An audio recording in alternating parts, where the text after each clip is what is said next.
An filɛlibaga cɛ ni muso denmisɛnnin ni mɔgɔkɔrɔba aw minnu sɛgɛnnen don an na diɲɛ fan 12 an ka foli bɛ aw bɛɛ lajɛlen an b'a fɔ ye ko aw ka bisimila aw ka émission mandi kɛnɛ kan Top Star n'o de fɔ aw ye tant que aw sɔgɔlen b'an na aw tɛ stressé wa aw ni ɲɛnafin tɛ ɲɔgɔn ye donc bi aw ka lafiya kama an ni ci bila an ka tata chérie dɔ ma ale bɛ n bolo kɔrɔ yan nɔ donc n'a bɛna baro dumanbaw kɛ donc restez connectés tata ça va bien alhamdulillah ko bɛ cogo di ko bɛ an b'a la tanu an bɛ tata ko bɛ lafiyalen tɛ kosɛbɛ dɛ i bila kulu la donc c'est la famille trop ok d'accord sisan nɔ an bɛna kuma di i ma i k'i yɛrɛ fɔ an ye cogo min na ne ni an filɛlibagaw an bɛ faamuyaliba sɔrɔ i ka kow la o diyara n ye an b'a an filɛlibaga bɛɛ n'an lamɛnbaga bɛɛ fo k'u barikada ne yɛrɛ nisɔndiyalen don kojugu vraiment cogo di tantɔ parce que ni yɛrɛ ye ni plateau sugu kan a bɛ k'i la fɛngɛ dɔ ye quoi a bɛ k'i la wasa sugu dɔ ye voilà donc an ka yɔrɔ in de ka di Mali kunnafoni Mali kunnafoni a ka di kojugu ko bɛ yan dɛ tata micro b'i bolo bon ne ye Kura Dante ne faw ka ca n baw ka ca n'i ko Penda Dante Segu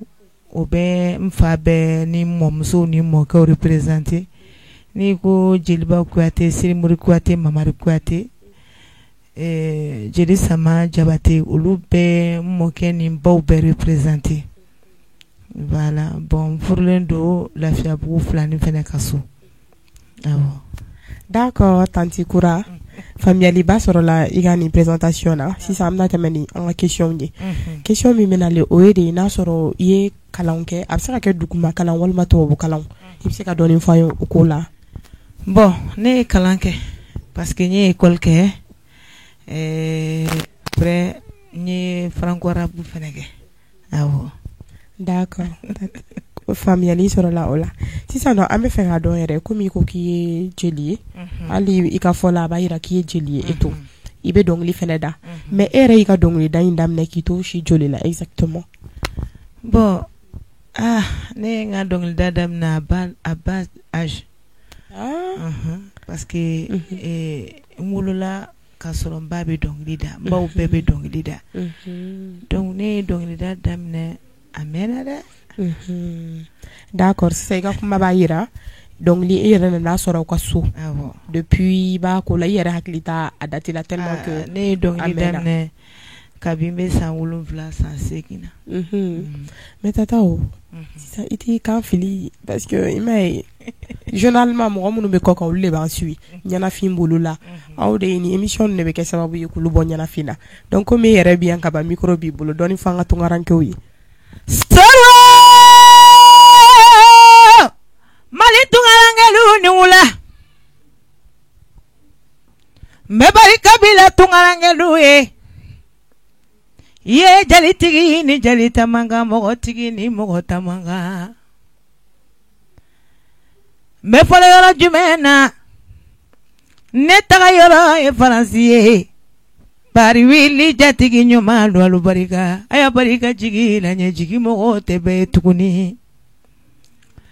ka barika bila sagamali ni ɲinɛbali ilu bɛɛ jeli maramansa tɛ bɛɛ funɛ maramansa man ca ye gawule maramansa man ca a ye to an ka sama wele wula lamini an bɛ jigi ilu barika da aye kɛlɛbagati fɛ yamuta yafa kɛlɛ su nin jara sa ko di sa ayi ne yɛrɛ tun tɛ fɛ i k'a dabila mais fana y'a tigɛ joona sinon an presselen t'anw tun bɛ se k'a da fo sini ko di dɛ mais comme a ma ban émission ma ban fɔlɔ voilà émission ma ban an b'a kan donc ko bɛ nalen kɔfɛ voilà tata franchement tu as une très belle voix an b'a fɔ dɔrɔn de mais ala ka ko tɔw bɛɛ nɔgɔya sisan an bɛna tɛmɛ ni question ye toujours sisan nɔ an bɛ fɛ k'a dɔn musique kɔfɛ à part dɔnkilida in e yɛrɛ bɛ baara wɛrɛ kɛ bon à part dɔnkilida n bɛ commerce misɛnmisɛnninw kɛ parce que ne de dɔnkilida yɛrɛ selen don yɔrɔ min na a nafa dɔgɔyara K'a nafa dɔgɔya cogo di tantɔ? Awɔ, a nafa dɔgɔyara. Anw bɛ dɔnkilida daminɛ kuma min na, mɔgɔw tun bɛ boli dɔnkilidalaw kɔ de. Nka sisan dɔnkilidalaw bɛ boli mɔgɔw kɔ. Sisan tanti i ka kuma latigɛli tɛ. E yɛrɛ mun de ye yɛlɛma don ko la e yɛrɛ bolo? Bon, min yɛrɛ yɛlɛma don ko la, o ye kafa ni yaada ni yɛrɛ yira ye. O kafa ni o yaada o de ye sitanɛ kunnangoya. Ani yɛrɛ yira. Parce que anw bɛ dɔnkili da wagati min na, n'a ma f'i ye k'i k'a da i t'a da. Anw bɛ dɔnkili da wagati min na, n'a ma fɔ k'i ka dɔnkili da i t'a da. Silamɛya de nana ni ɲɛdonnaw ye. N'o tɛ jeli denmisɛnnin k'i jɔ k'i b'i yɛrɛ yira. Ne ye nin tigi ye, ne ye nin tigi ye. I tɛ se, a tɛ ku i la, n'o tɛ i b'a lakali lahara. D'accord tanti, comme i yɛrɛ ko kow yɛlɛmara, a source bɔra kafa ni yaada ni yɛrɛ yira. Donc sisan nɔ pour que kow ka segin a togo kɔrɔ la, solution jumɛn bɛ e yɛrɛ bolo? Bon, a solution tɛ yen bilen. Tanti o cogo ni bɛ. A solution tɛ yen. Sabi min na ni ko k'a solution tɛ yen, ne y'i taga sira dɔn, e tɛ fili. Tiɲɛ don. Ne ye n taga sira dɔn, ne tɛ fili. Mais ni e taga sira tununi la, ne taga sira tununa na, an si t'an ta yɔrɔ dɔn bilen. Bon ni mɔgɔ dun m'i taga yɔrɔ dɔn, i bɔra yɔrɔ min na i tɛ se ka segin. I bɛ to fili kɔnɔ. Awɔ, i bɛ to fili kɔnɔ. D'accord. Tanti kuma ɲɛna wa faamuyali sɔrɔla a kuma la. Sisan tanti comme i yɛrɛ ye jeli ye, i bɔra jelibaw la. Sisan nɔ an bɛna kuma di i ma. I ka jeliya yɛrɛ ye min ye e yɛrɛ bolo. I k'i da don a la i ka ɲɛnafɔli kɛ parce que mɔgɔw bɛ fili kɔnɔna la. Sisan jeliw artistes an t'a dɔn min ye min ye. Bɛɛ bɛ fasada kɛ. I m'a ye komi i yɛrɛ bɛ yan jeliya yɛrɛ kɔrɔ ye min ye i k'a dɔɔni fɔ an ye o ko kan. Bon, ne kɔni ka hakilina na, jeliya ye farinya de ye ani kun yɛrɛ la, ka farinya ka kun yɛrɛ la. Mɔgɔw bɛ siran ka fɛn dɔ fɔ masakɛ ye, jeli de b'i jɔ k'a fɔ a ye. N bɛna histoire dɔɔni f'i ye parce que yɔrɔ fɛn ninnu filɛ nin ye ne yɛrɛ sumayara la parce que a nafa ni ko nafa dɔgɔyara, i ka taa i ka misiri kɔnɔ, i ka t'i ka Ala ko ɲɛɲini, o ka fisa i k'i yɛrɛ to a kɔnɔ, n'o tɛ n'i ye lagosi sɔrɔ i tɛ bonya bilen. Gambi kelen kelen min filɛ nin ye, n bɛ histoire n bɛ tɛmɛ a kɛrɛfɛ dɔrɔn. Gambi n y'a histoire fɔ o y'a sɔrɔ Yaya Jammeh bɛ président la, n y'a fɔ a ye, a ye n filɛ k'an filɛ, a ko k'u ka ɲininkali kɛ ko ne ye min fɔ, ne ye jumɛn fɔ Gambi histoire la. U y'a lamɛn u y'a fɔ a ye parce que masakɛ dɔ tun bɛ Gambi, o masakɛ a denkɛ ko k'a tɛ muso si fɛ, cɛkɔrɔba nɔgɔlen dɔ bɛ yen Ala y'o garijɛgɛ don muso ɲuman na, a denkɛ ko k'a b'o muso de fɛ. Donc a ko cɛkɔrɔba k'i jija ka muso in bila ale denkɛ bɛna muso furu. Cɛkɔrɔba ko k'a y'a muso bila, a ko a y'a di Ala ma. A ye muso in furu sa, masakɛ denkɛ y'a furu. Denkɛ ye muso furu, u donna kɔɲɔso la. Yani fɔlɔ Gambi kɔɲɔkɛ de tun bɛ don kɔɲɔso la, après u bɛ taa kɔɲɔmuso nɔfɛ ka na n'a ye. Yani ka kɔɲɔmuso se kɔɲɔso la, u nana sɔrɔ kɔɲɔkɛ ye diɲɛ to. A ka dɔgɔ Ala ye. Donc bɛɛ sirannen don ka kuma fɔ masakɛ ye. Bɛɛ siranna k'a fɔ a ye. Bɛɛ ko an da tɛ se ka nin fɔ. Mais jɔn ye kuma fɔ masakɛ ye? Jeliw de ye kora ta. Ko gundo bɛ masaso la masa dun m'a mɛn. Gundo bɛ masaso la masa dun m'a mɛn. Gundo dun bɛ masaso la masakɛ dun b'a mɛn. Donc jeli tɔw ɲamakalaw kora u b'a fɔ la ilala la ilala la ilala dunuya bɛ tan de dunuya bɛ tan de jɔn min laban dɔn Dunaya betambaila Jamila bando Dunaya bitande Jamila bando Gondobe masasula masadumame Gondobe masasula masadumame Gondobe masasula masadumame. Donc jolu de ni fo masakei fo masakei a don a den fatura a ma se ka keleke fɛn dɔw bɛ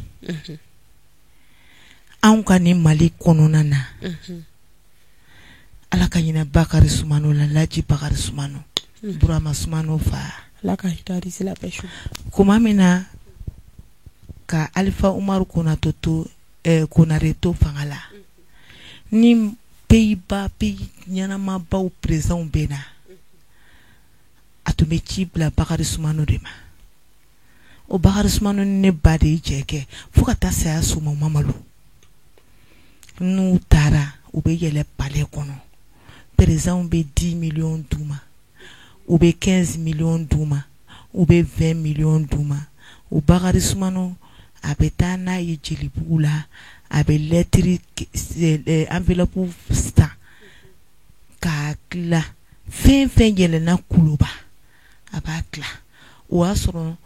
ne ni nin ka di ne ni nin ka di o tun tɛ jeliya kɔnɔ parce que an bɛ ka fɛn fila kɔfɔ ni parti pris donna jeliya la dɔrɔn a tiɲɛna jeliya tɛ parti pris o d'accord tanti bɛɛ bɛ siran bɛɛ ɲɛ bɛɛ sirannen don bɛɛ ɲɛ ɔ téléphone ni WhatsApp nana fɛn dɔ k'a la jeli ne bɛ ka gundo ko dɔ dilan fo ka taa saya se ne ma a tɛ bɔ maa t'a mɛn i ka sɔrɔ i ka hɔrɔn a bɛ na malo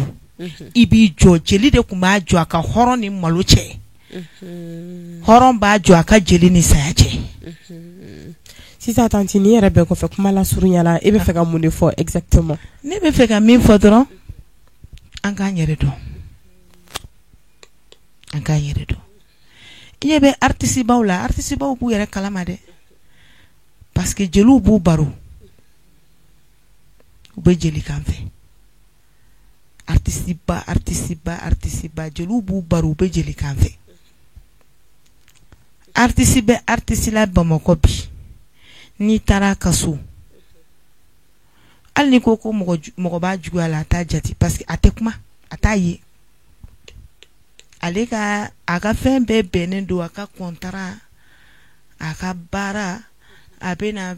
morceau minnu dilan ale ka hakilina bɛɛ bɛnnen don ma bon donc ne anw y'an sigi k'an bɛ kɔrɔmatigɛli de kalan Ala dun ye sura dɔ jigin kuranɛ kɔnɔ ko suratul wailu suratul umazati maa o maa i ci ye kɔrɔmatigɛli ye ani danpere bɔ ni ɲɛkɛrɛ bɔ ka mɔgɔw bisigi k'u bila yɔrɔ min na u tɛ yen a ko jahanama dɔ bɛ yen a b'i bisimila yɔrɔ kɛ yen de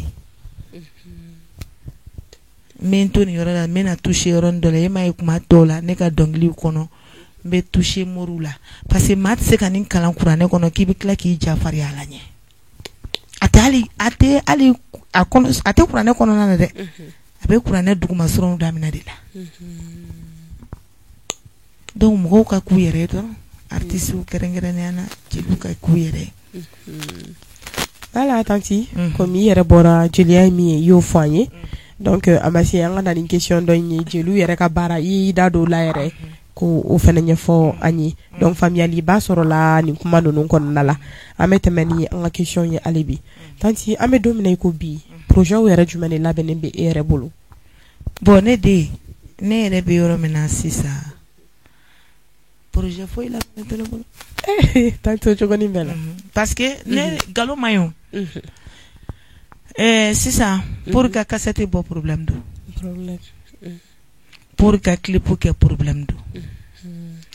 parce que ni wari yɛrɛ tɛ e fɛ i kan k'i sen bɔ artiste ya la de ayi tante e deli la awɔ c'est vrai ne filɛ nin kabini fitini concert babaw man di n ye mais n ye contratbaw kɛ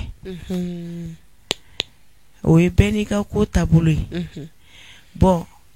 projet min yɛrɛ bɛ ne bolo n den minnu bɛ baara la Ala k'u dɛmɛ mais ne bɛ ka Ala deli n ka to misiri kɔnɔ o de ka projet ye nin wagati in na donc tanti bɛ fɛ k'i sen bɔ dɔɔni dɔɔni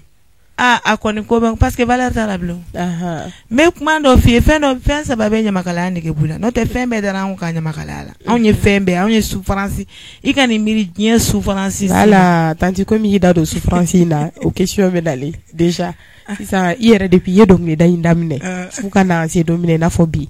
i ye gɛlɛya minnu sɔrɔ o tɛ souffrance ye i k'i da don o la i ka caman ne ye souffrance ba de sɔrɔ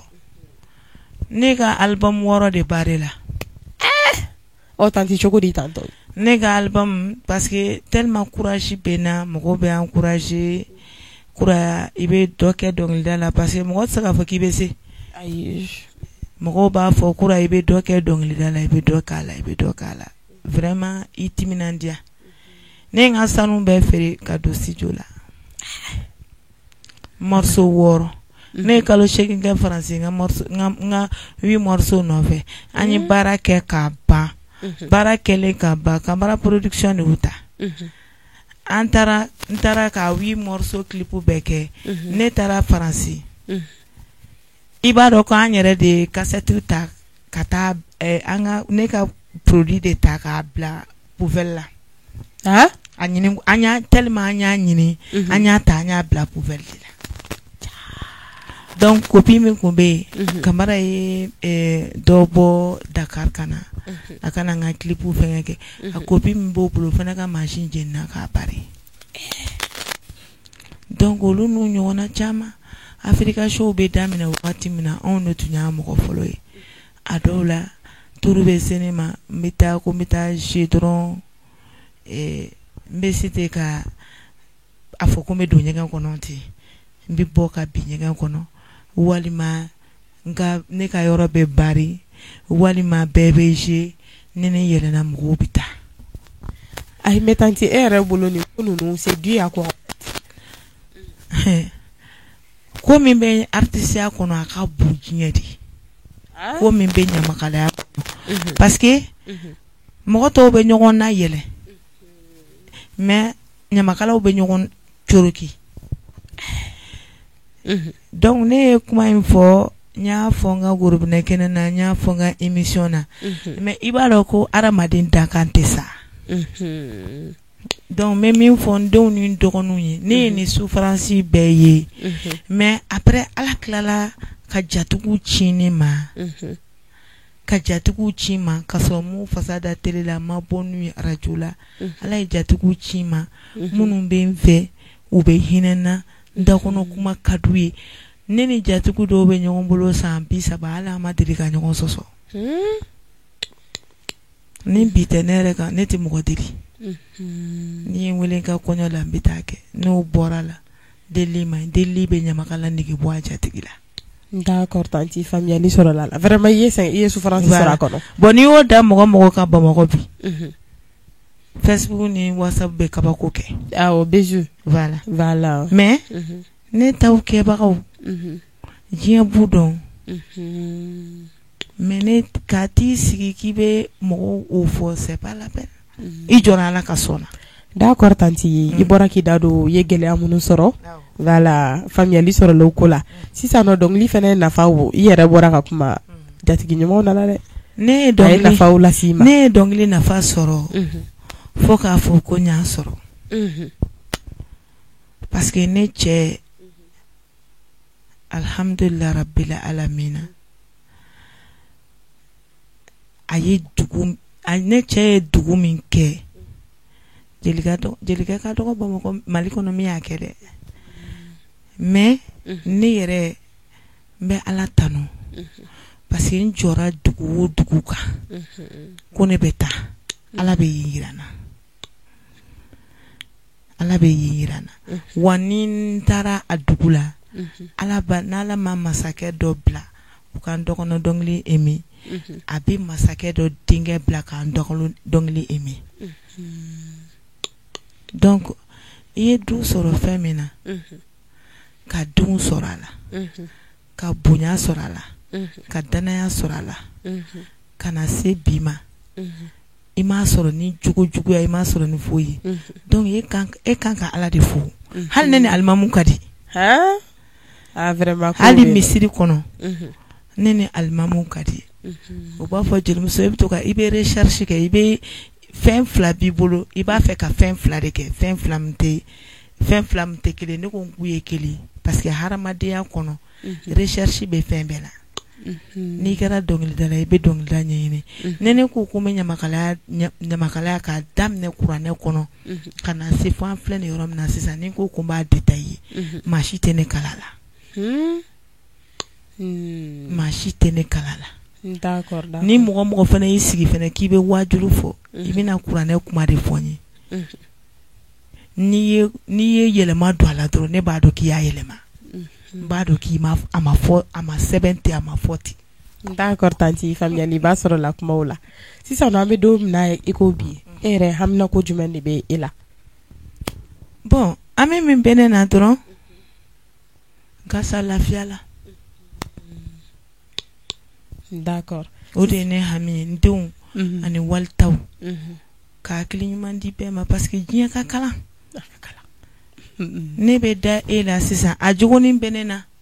ne bɛ kuma dɔ fɛ sisan ne t'a dɔn ko e bɛ na kɛ bɔnkɔrɔ kumaw ye mais n to mɔgɔkɔrɔfɔ tɛ foyi tɛ n bɛ se ka conseil dɔ d'i ma mais toujours a bɛ kɛ dɔ kɔnɔ ninnu ye karisaw ka fanu ye ninnu bɛ taa ninnu man ɲi donc ne t'a fɛ Ala ko de don ne ka diɲɛlatigɛ la ne b'a fɛ dɔrɔn mɔgɔw ka bɛn denmisɛnninw ka ɲɔgɔn faamu an k'an garijɛgɛ sɔrɔ parce que fɛn dɔ de bɛ diɲɛ kɔnɔ i bɛ taa ka nin bɛɛ de dalen to a banna pewu voilà tati faamuyali sɔrɔ la kuma la sisan nɔ komi émission tɔ man jan bilen fɛn jumɛn de ka di ye ni diɲɛlatigɛ fɛn bɛɛ ye fɛn min ka di ne ne diyaɲɛ fɛnw ka ca koyi tanti bɛ kelen de fɔ min fana ka di ye n'o olu bɛɛ lajɛlen sa o ye kanu de kanu ka di ye i tɛ fɛn jumɛn fana fɛ ne tɛ fɛn min fɛ o ye jɔnmaya ye jɔnmaya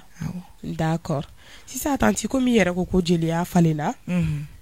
a t'a tɔgɔ kɔrɔ la bilen yɛlɛma donna kow la ne yɛrɛ ɲininka n ko solution min bɛ o la i ko solution t'a la mais sisan komi nin wagati na mɔgɔw bɛ ka an filɛ kumakan jumɛn b'e bolo i n'a fɔ ladilikanw k'a lase i tɔw ma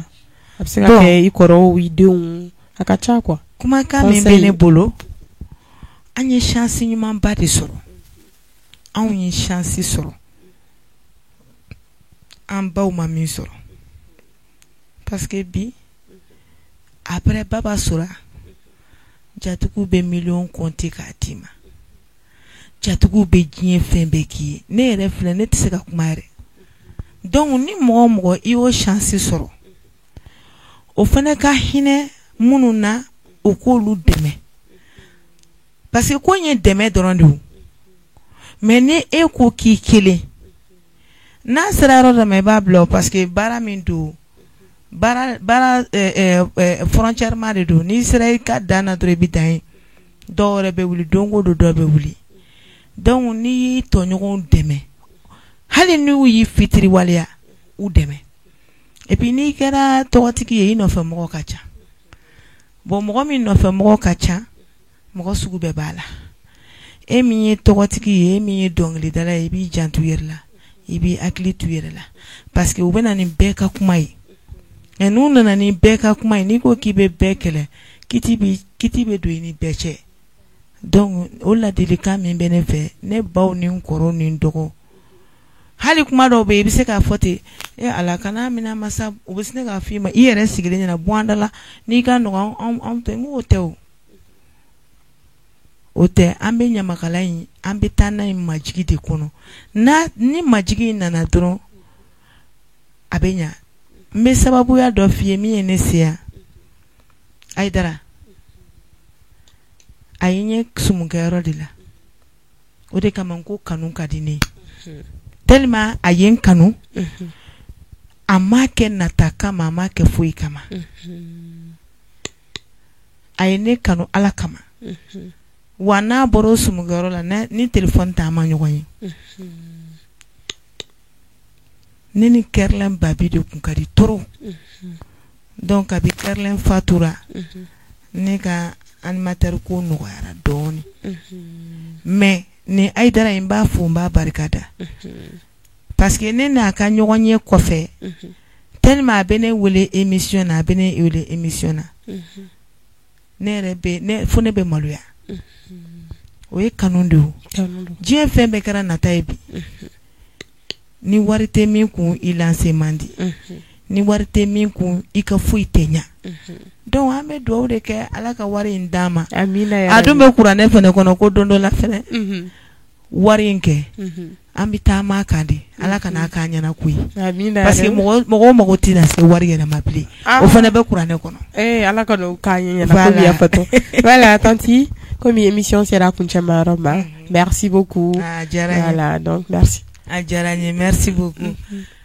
ayiwa an filɛlibagaw komi n y'a fɔ a ye cogo min na bi ta ma kɛ basi ye k'an n'an dɛsɛra dɛ ani tanti Kura Dante tun bɛ ɲɔgɔn bolo an n'a bɔra an ye baroba de kɛ n'a hakili la aw ni nin an bɛɛ ye faamuyali sɔrɔ kuma ninnu kɔnɔna la o la dɔrɔn an b'a fɔ aw ye restez connectés sur Mali kunnafoni.net